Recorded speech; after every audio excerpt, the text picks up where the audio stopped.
Hey everybody, Professor Snart here. Hopefully you had a good Thanksgiving break and are back with enough energy to finish out the last couple of weeks, week and a half, or 2 weeks and a half, whatever it is, of the semester and the last couple of units for our course. So I'm going to jump into our due dates as usual here, just to see where we're at. So we actually just have a couple of units left and a few activities to finish up.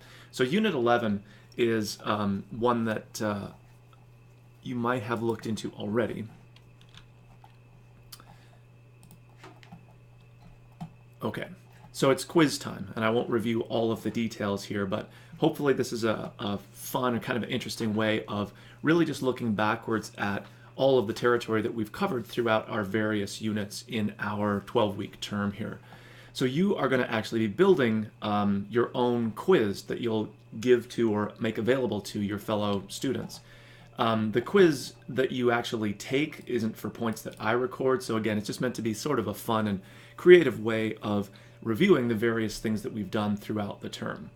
So we're going to use the Google Forms tool to build our quiz. So Forms allows you to build sort of like survey type documents or instruments, and you can build them and label them as a quiz. And again, the points don't count for our purposes. The way that I grade this is really based on the quiz that you build, not again how people do on it or whatever grade you get on other people's quiz. So you don't have to take it too seriously as far as like getting the answers right, quote unquote. There's a tutorial here that walks you through going to forms.google.com, signing in. You may or may not see this option to actually start with a quiz. Sometimes it starts with a blank form, but you can change that to a quiz fairly easily. So I've tried to walk you through basically how to build like a sample question, and you can see there's a whole bunch of different kinds of questions that you can add. Your quiz can have any range of these types of quiz questions. You can get as creative as you like. One important part here is not just to build like a survey, but the difference with when you label it as a quiz or turn that sort of quiz function on is that it will ask for the answer key so that the system knows which of the answers is correct if it's like a multiple choice kind of a question. You can assign whatever point value you want. It doesn't matter for our purposes here. And then for my purposes, though, it's really like the feedback. So it's the quality of the question that you ask and then the feedback that you provide. So clearly you want to provide feedback that says something is correct or incorrect, whatever, but you also want to sort of develop that by pointing backwards to where in our course we learned this and sort of like why it matters. That's why I think the trickiest part of this is maybe just getting used to Google Forms if you've never used it. It's pretty intuitive, but it might take a little getting used to. But the trickiest part, I think, is being able to craft questions that even if it's multiple choice and just sort of a factual thing, that you can at least still provide some feedback that develops the question beyond just this factual statement, like why was this person important, in what context did we study this person, or whatever the question happens to be. Can you develop that feedback so it's a little bit more? So in some ways it's like writing an essay where you don't just state a bunch of facts, but you want to develop an argument. In our case, obviously you're not writing a whole essay for the feedback, but you are developing beyond just, yes, this is correct, no, this is incorrect, whatever.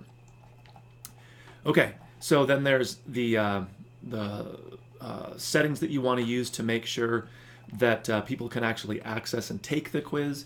We don't have to share these so people can edit your quiz. You want to build it, but then make sure that you so-called send it to us.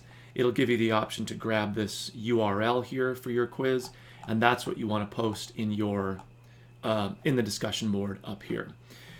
Okay, so you're building your own, you're posting the URL, and then you want to go and take at least 2 other quizzes, and if you're having a good time, take some more. You, as the quiz builder, will be able to see not necessarily who specifically, but how many people have taken the quiz. So you'll actually be in the sort of teacher role there of getting the answers that people have given and the point value. Whoops. But you don't have to do anything with that. You can just find out who took your quiz. And then I've walked through the same basic stuff that's here, but more in video form, so you can get a sense of how it works.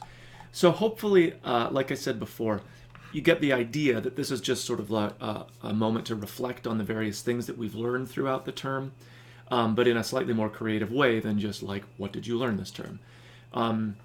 But because we're doing it in this more creative way and using a tool that maybe not everybody has used before or extensively before, it's definitely not one that you can just jump into at the last minute and hope to figure out both great questions to ask, but also how the forms tool works. So if it's new to you, again, like I've been saying throughout, really kind of manage your time, giving yourself the opportunity to get in here, mess around a little bit, and not feel obliged to sit down in one block or chunk of time and figure it all out and do it all at once. So this is, again, something that really benefits from more shorter chunks of time on task rather than one big block, especially if you're up against the due date clock, and it's a recipe for easily getting frustrated. So again, keeping an eye on those due dates for us.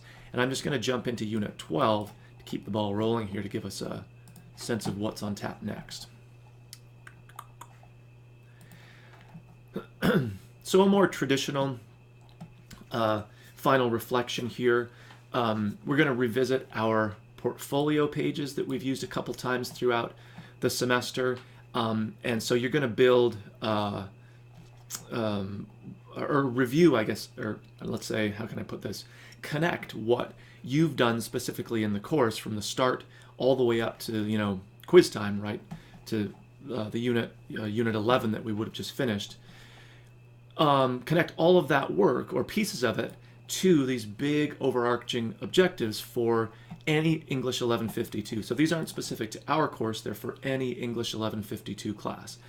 And we've revisited these numerous times, either implicitly or even explicitly a couple times throughout our course. So you want to build out a series of new portfolio pages. Again, you can access your portfolio, all the links are here. Remember, we did this before for our midterm, so the same kind of idea, just a slightly smaller scale, and then again, providing evidence for each and every one of these from all of the different kinds of work that you've done. So again, we already did a few of these for that midterm, but you should probably still revise those, maybe adding to them, because of course, since midterm, we've done, right, half of our course is unfolded.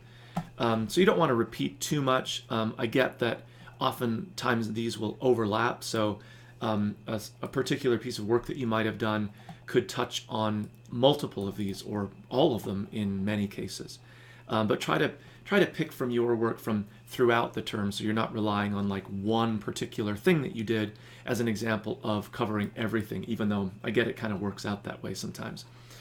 And then one last note here is make sure that your portfolio and how you show evidence of having achieved these course objectives is specific to your work in the class. In other words, you want to talk about what you specifically did in Unit 3 or 8 or whatever the case might be, not just in Unit 3 we learned about sonnets or wherever we happen to do that. So how can you make that particular to like what you actually did? What did you post about? What article or what author or poem did you write about? So again, making it really specific to what you actually did in the course, not just kind of the terrain that we've covered generically. So the only thing that you've got to do is make sure that when you update your portfolio page, you hit that publish button. So the Google Sites Builder automatically saves your work, but it doesn't necessarily update your actual public web page. So you can see what the update looks like because you have the editing function. But until you hit publish, if I go to your portfolio URL and you haven't hit publish, it looks like the old non-updated one. So make sure that you often hit that publish button just so it makes we have the most recent available to us. Repost that URL to your portfolio here. Again, it's just a useful way for me to collect all those URLs in one spot so I can get at them easily for grading purposes. And then I'm encouraging you or requiring you to read through at least 4 other people's final reflections and reply using the discussion board feature here. So your initial post will just have the URL to your portfolio. That's a pretty simple one. But you can reply to others, right, using the discussion board, not trying to reply to their portfolio or anything like that. Okay, so again, just to review these due dates we've got.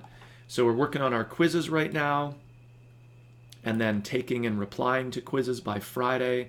Quizzes would be due Wednesday, the 29th. Updated portfolios due Wednesday, the 6th of December, and then replies to other portfolios, updated portfolios, no later than December 8th, and that takes us right basically to the end of our course. That's pretty much it. So definitely, right, try to finish strong. I think it's both the pro of having Thanksgiving is that you can get a little bit recharged and come back energized, but it's also a time of year where, I don't know, if your inbox is like mine, it's like flooded with spastic advertising for Cyber Monday or Black Friday or buy now, buy now. It's like a very stressful time of year, so it's easy to get a little distracted, let's say. You're trying to make travel plans, you know, the whole ball of wax is coming. Plus, other classes are wrapping up, so you've got this end of term stuff coming in, you know, across multiple venues.